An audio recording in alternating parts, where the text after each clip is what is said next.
Government has become addicted to spending beyond its means, and we cannot continue this flawed policy. Let us never forget, whether it is Washington or Tallahassee, government has no resources of its own. Government can only give to us what is previously taken from us. That is why today I'm announcing my decision to reject the Obama administration's plan to partially fund the costly Tampa to Orlando high-speed rail project. Moments ago, I spoke with U.S. Transportation Secretary Ray LaHood to inform him of my decision. I appreciate the Secretary's efforts to work with us, and I look forward to working with him in the future. My decision to reject the project comes down to three main economic realities.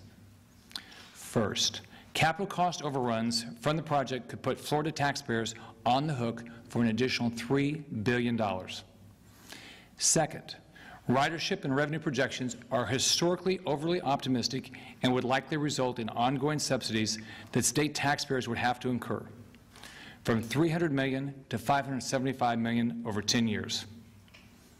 Note, the state subsidizes today the trial rail $34.6 million a year, while passenger revenues cover only $10.4 million of the $64 million annual operating budget, so 1/6.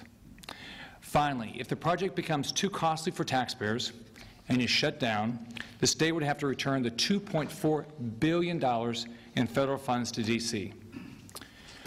The truth is that this project would be far too costly to taxpayers, and I believe the risk far outweighs the benefits. Historical data shows capital cost overruns are pervasive in 9 of 10 high-risk, high-speed rail projects, and that 2/3 of those projects inflated revenue projections by an average of 65% of actual patronage. It is projected that 3.07 million people will use the train annually. Keep in mind that Amtrak's Acela train in Washington, D.C., Boston, Philadelphia, New York, and Baltimore only had 3.2 million riders in 2010. And that market's population is 8 times the size of Tampa, Orlando. President Obama's high-speed rail program is not the answer to Florida's economic recovery. We must make investments in areas where we get a return for the shareholders, Florida's taxpayers.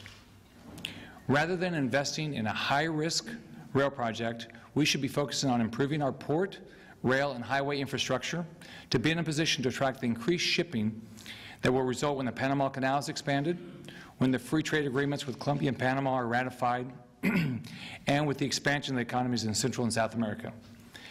By capturing a larger share of containerized imports entering our seaports, expanding export markets for Florida businesses, and emerging as a global hub for trade and investment, we can create up to an additional 143,000 jobs, according to a recent Chamber of Commerce study. It is absolutely critical that we make smart investments with taxpayer dollars, whether state or federal. And I believe our state will be better served by spending these funds on projects that will benefit Florida and not turn into a spending boondoggle. The answer is to reduce government spending, cut government's leash on our state's job creators, and then hold that government accountable for the investments it makes. That is what I was elected to do, and that is the plan. That is how I plan to govern. Let's get to work. So I can take a few questions. Yes, you talked about ports. Right. What about Cuba? What's your thought on trade with Cuba? Well, right now we shouldn't be trading with Cuba. We have an embargo, and I think that should continue. Regarding you mentioned obviously you're stopping high-speed rail. There are those who argue that SunRail project is even more costly for taxpayers than for state taxpayers. So, what are your thoughts on the future of SunRail, and do you plan to go forward with that project while settling this one? SunRail is something I'm still reviewing. What else? Off-topic question, just about Medicaid. Do you support the Senate's, what Senator Negron's doing right now to try to reform it, and would you be willing to pull out of that system if we couldn't come to agreement with the feds? Well, look, I haven't seen his proposal yet. What we're doing right now is we're asking for an extension of the waiver. My belief is we ought to expand that project statewide, but we've got to take care of Florida taxpayers. We've got to understand how we're spending our money. How did Secretary LaHood take the terms of when you told them this? Well, we've been working with him since I was elected, and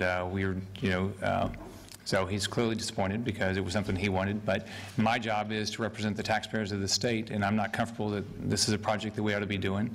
It's not a project that I'm comfortable is going to get a return for the investors, and I represent the investors of Florida, the taxpayers. Okay, two more questions. Did you discuss this during your lunch in Eustis with Tea Party folks? That was one of their top priorities, seems like, ending high-speed rail. No, I didn't. That was not. I mean, that was speeches online, but I don't think so. Last question. Did you get a sense from any of the private companies that were interested in building the line that they were willing to absorb all the risk? I only had, I had the conversations I had. Here's the problem you have. You're never sure until the end. But if there's a problem in the end, and it's shut down, we owe $2.4 billion back to the federal government. On top of that, here's my experience in business.